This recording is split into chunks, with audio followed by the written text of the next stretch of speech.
So, I was awoken in the middle of the night from my 4-year-old daughter. And he says, "The baby is in the garden." When I opened the back door, sure enough, some strange baby started wailing in our backyard. There was a pause, and my husband met eyes with me. Our daughter then said some odd words. Towns told Kenny, "This baby is saying she's my sister." Our darling daughter emanated happiness, while my husband went pale and sweated like a pig. I didn't miss that. Could this possibly be? But that's where things started to take a dark twist. I'm Elora, 32 years old. I'm married to Seraphine, who's 3 years my senior, and Noah is our daughter, 4 going on 24. Elora, Noah, our daughter. And Seraphine. I don't know what Noah has been saying again. My husband looked at me and our daughter Noah and just sighed in disbelief. This happens every day. Actually, my daughter appears to possess some sort of spooky animal and baby whispering gene. I did not believe it at first myself, but the odds are so crazy that I could not ignore. Do you remember smiling 15 minutes ago when my daughter was whispering something to the neighbor's dog and suddenly looked up? "Noned Bakery is on the way, dog. Smells like bread." Noah wants bread. I stared at my daughter with a half frown, but moments later, the bakery van really did drive past us. I was taken aback. As we visit our relatives and see that they had their newborn baby at the time, who was only 6 months old, maybe my little girl is whispering to her playing around, giggling. This baby put something shiny under the sofa as a practical joke. With only half a heart in it, I bent to peer under the couch, and there was that prize ring our loved ones were sure had slipped away. I could cite countless examples like that, but my husband never believed in our daughter. Elora, Noah, don't say things like that to other people because it is embarrassing. But for now, although my wife didn't have a name to attach to this sensation at the time, and probably still doesn't, I know our daughter's patience was something else happening altogether. Even though I really do not want Noah to be Neptune or removed from the NSG and ridiculed by others. So I resolved never to whisper even a hint about how Noah had spoken with animals or babies outside the house. But Noah was a good boy. If I asked him to do something, he would listen. At this time, my spouse was traveling for work several days a week as well. He traveled frequently with the job he had before I lost that did not change when we began to struggle. My husband had to work long hours, so this led my baby girl and I raising her energetically up while working full-time. To be fair, it was darn tough, but I tried to make sure that wherever possible, when my husband came home, he could let his hair down and relax. A year earlier, we were at the onset of this thing. Randomly, one day, $5,000 got pulled out of our joint account. It was the college fund for our daughter. I was flabbergasted and immediately confronted my husband when he came home from work. "Seraphine, what did you do with our serious money?" My husband expressed apologetic helplessness in the situation and said, when I probed him for a reason, "Please forgive me. I got into an accident in my business trip and needed some quick cash." "What, so are you okay?" "Oh yeah, but the car had a little damage, so it's at the auto place. I figure it will be another 3 days." Sure enough, we noticed his car was not in our parking lot. "Okay, if you are okay with that, then another cannot be helped." I just told my husband to move the money back into our joint account at some other later date and let that be all there is. But after that day, his conduct began to be weird in more ways. He would come one day and say he had trouble at work. Another time he would have lent money to a friend who is in financial difficulties, and it's always some reason for him to borrow money. By all means, I begged to repay next month. I ended by out-trusting him, and kept giving him $500 out of my own pocket each month. But the more time went on, more I became annoyed with him. You have not even given me a half sign of money back. For how long should I wait? I will pay back on my payday next month. I'd received a promise along those lines only last month, though at the time it had felt like he was simply trying to put me off, and I allowed myself to sigh deeply. My husband, whose money was extra to the mortgage, complained he never had any. I can't lend you any more, so the first thing is you have to pay back that $5,000 you took from your account. That's why I find myself in a bind today. Remember this. Anything you can do, I will have to borrow from a consumer finance company. Wait, are you kidding me? That was the statement I could not turn down. Then I was forced to fork out more cash money that came from me myself. Man, sidebar stuff is feeling super shoes. You cannot have work problems every month, or if your friends always want money. As the distrust towards my husband built up over time, I would have stomachache caused by stress. A single midnight in those days of trouble. Mom, wake up. Swaddle, and in the dirt, the floral baby lies. No way. Noah, you must be dreaming. I pretended to be asleep, and my daughter kept shaking me. What's going on? By which husband, prissy about having not gotten to have his nap in order. But then we both distinctly heard a baby cry. Could it be a neighbor's baby? No way. There's a baby in the garden, I'm telling you. We have to go quickly. Our daughter flew out of the bedroom, as did my husband and I. Then she led the way to a garden apartment balcony outside. Soon the pleas increased from mere mumbles to loud cries. We came to the balcony and we saw a baby under our lighting at backyard wrapped with blanket. Who would abandon a baby in our yard like this? Even if it was a prank, that is unforgivable. We were completely shocked and dumbfounded, while our daughter was elated. She identified herself as Noah's sister. Yay! Wait, what? Don't say weird things. I was quite perplexed. However, my husband thundered a little noisily at our daughter.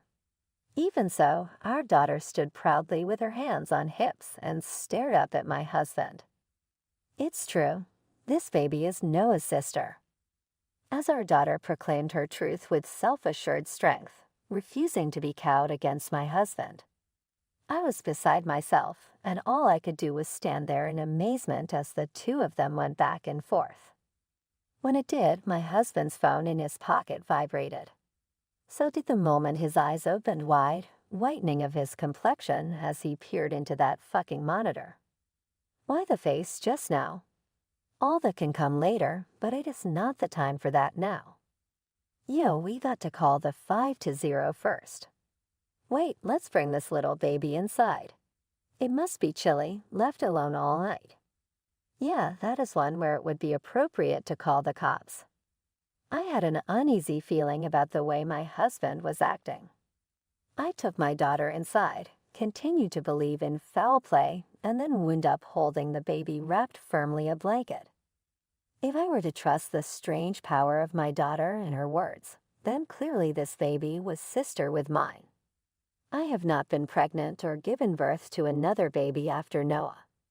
Which means, I really hope that's not true, but again, with the way Seraphine has behaved being so sketchy about this situation already, it seems a little too odd.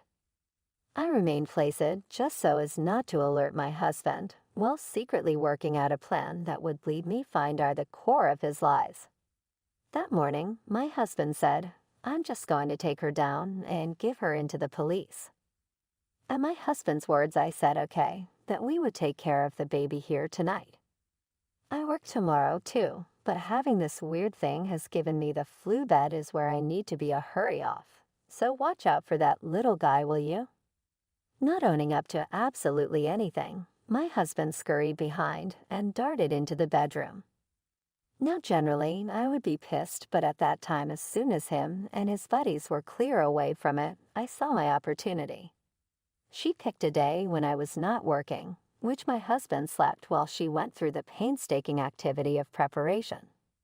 What I do need to do is tell the truth.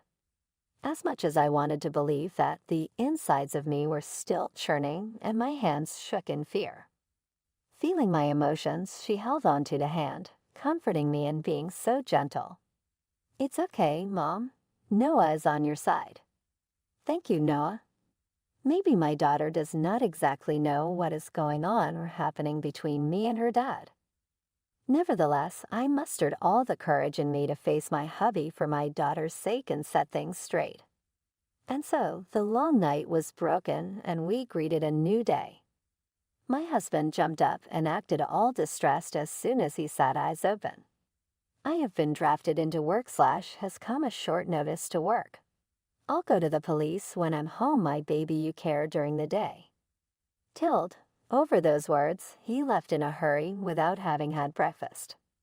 "Goodbye, be safe on your way." I gave him one final smile as I saw him out the door, in typical fashion. The moment Seraphine had walked, driven away from the house, I acted instantly. I grabbed my daughter and the baby, who I was only too happy to get away from for a few hours at this point in time, jumped into my car. My other half messed his back up playing sport, and drove an hour down south to my parents' house. Then I grabbed my phone. In point of fact, when my husband was fast asleep, knocked out, I unlocked his phone with his thumbprint and tossed a tracker on there. I used it to get in my car and follow the map location. So I pulled up to an ancient brick apartment building. But not knowing what room, I proceeded cautiously down the hall to each door and checked. At last the noise from a first-floor chamber separated into passionate arguing between a man and woman on the ground floor. What do you want me to say about leaving the baby here in our home? So who did this, and what was that message about? What I would know was my husband's unmistakable voice calling out to the other, accusing him.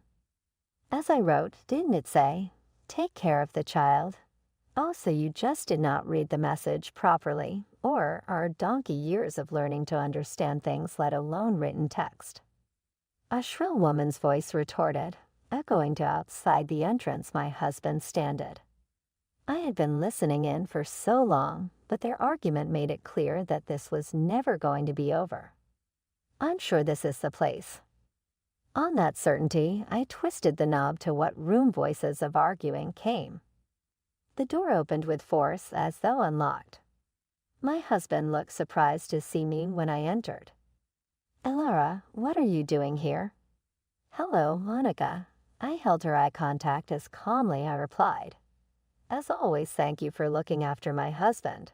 Closed the front door on a flustered response from him.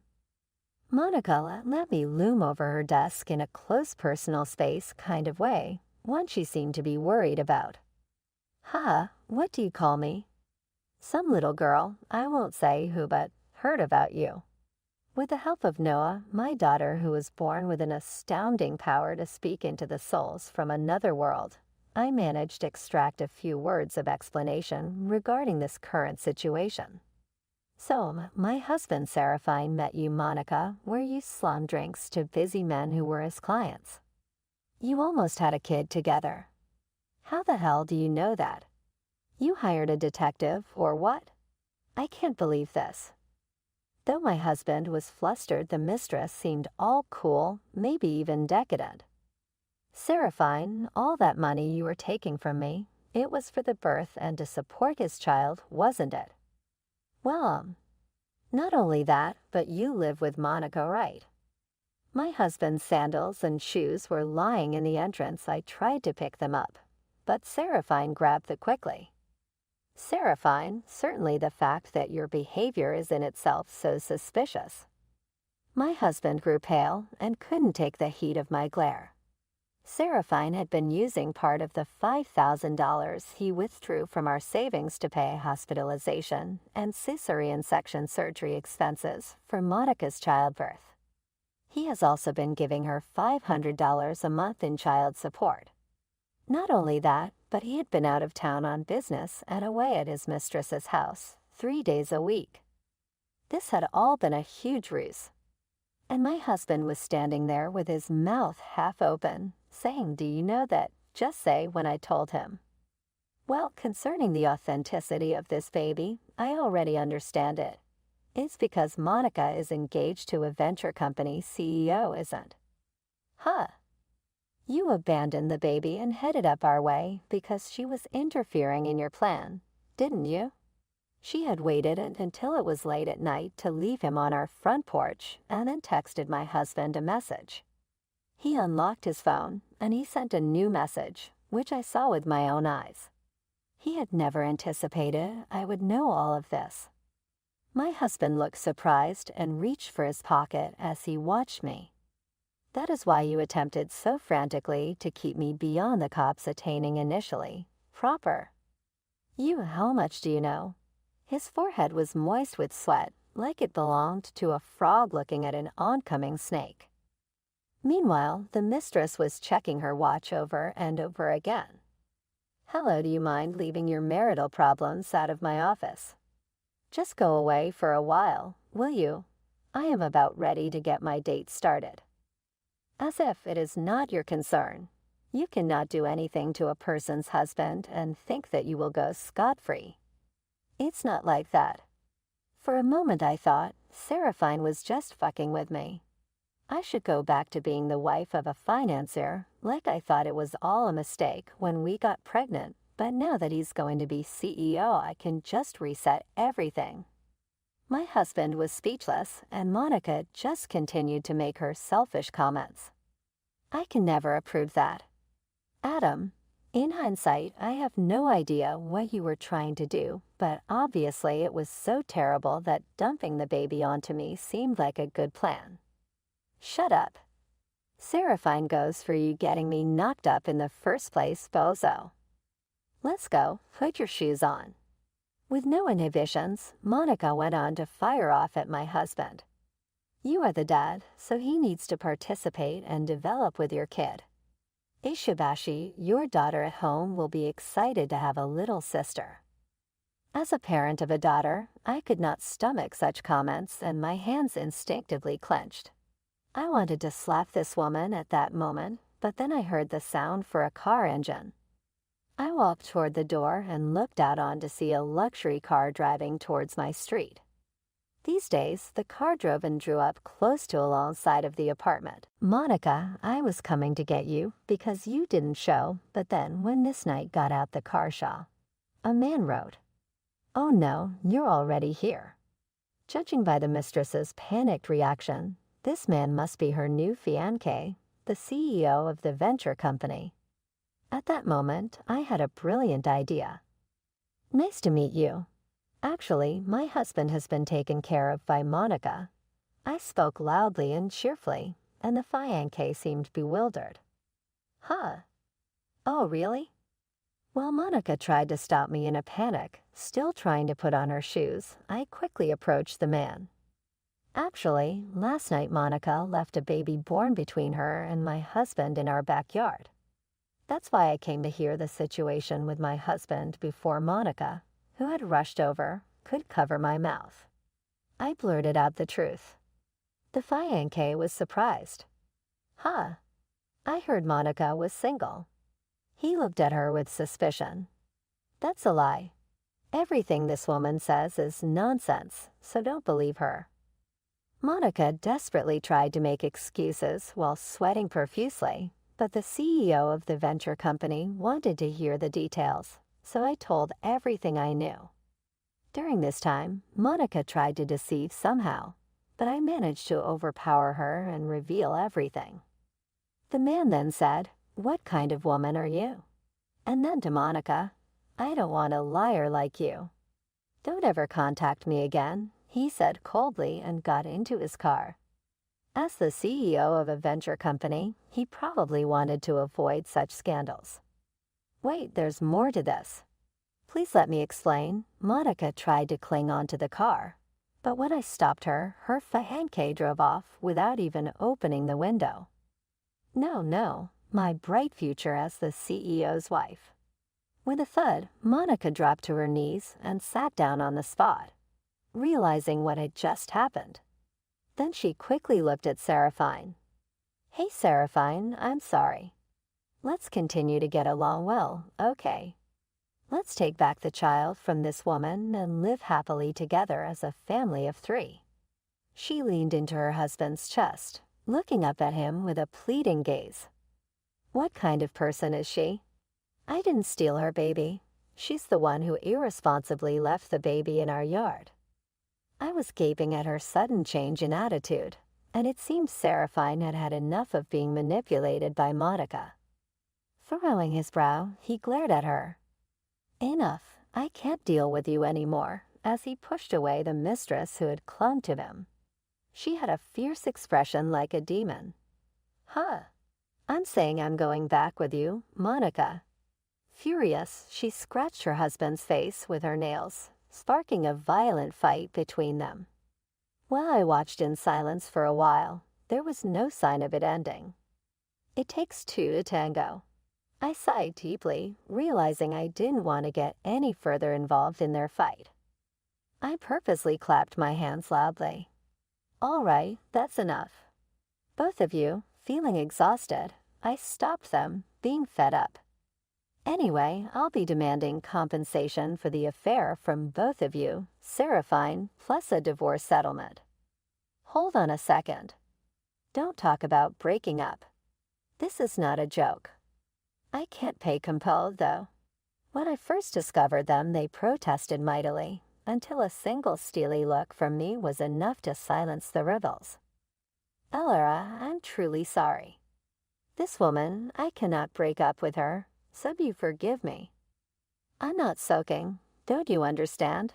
I've just had enough of you. Please let's talk alone." "No, I won't. They destroyed so much, there is no way I could forgive them after that."